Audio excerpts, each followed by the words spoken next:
আরবরা বংশকে খুব গুরুত্ব দেয়, বংশ প্রিজার্ভ করা, লিনিয়েজকে প্রিজার্ভ করা। এবং তারা মানুষকে দেখে, শুধু মানুষ তো না, মানুষের পায়ের ছাপ দেখে বলে দিতে পারতো তার বাবাকে, তার বাবাকে, পর দাদাকে, 14 পুরুষের নাম বলে দিতে পারতো। শুধু মানুষই না, তারা উটের পায়ের ছাপ দেখে, উটের পায়ের, মরুভূমির বালুতে উটের পায়ের ছাপ দেখে ওই উট কোন বংশের, ওই বংশের ওর নাম কি, ওর বাবার নাম কি, ওর দাদার নাম কি, 14 পুরুষ এরকম ছিল। এবং তারা দুজন মানুষকে যদি ঢেকে রাখা হয় সারা শরীর, শুধু পায়ের একেবারে শেষের দিকের ছোট আঙ্গুল দেখে, এটাকে ইলমুল কিয়াফা বলে, ওই ছোট আঙ্গুলের শেপ দেখে ওরা বলে দিতে পারতো সে কোন বংশের, তার বাবার নাম কি, দাদার নাম কি, 14 পুরুষ। তারা এই লিনিয়েজকে প্রিজার্ভ করতো আর কি এইভাবে।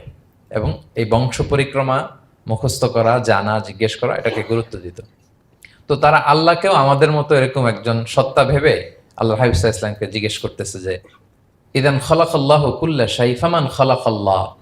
মুহাম্মদ, তুমি তো বলো যে আল্লাহ নাকি সব সৃষ্টি করেছে, তো আল্লাহকে কে সৃষ্টি করেছে? অথবা বলো যে আল্লাহর বাবাকে, আল্লাহর দাদাকে, আল্লাহর পরদাদাকে, আল্লাহর বংশটা বলো। তো তখন তাদের এই প্রশ্নের জবাবে আল্লাহ তাআলা সূরাতুল ইখলাস নাজিল করেন যে কুল হু আল্লাহু আহাদ, হে নবী আপনি বলুন আল্লাহ হচ্ছেন এক, অদ্বিতীয়, ইউনিক, অ্যাবসোলুট। আল্লাহুস সামাদ, তিনি হচ্ছেন সামাদ, তিনি কারোর প্রতি নির্ভরশীল নন, অমুখাপেক্ষী।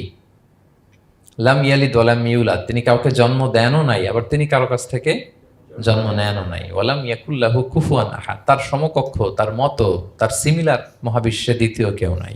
সুবহানাল্লাহ।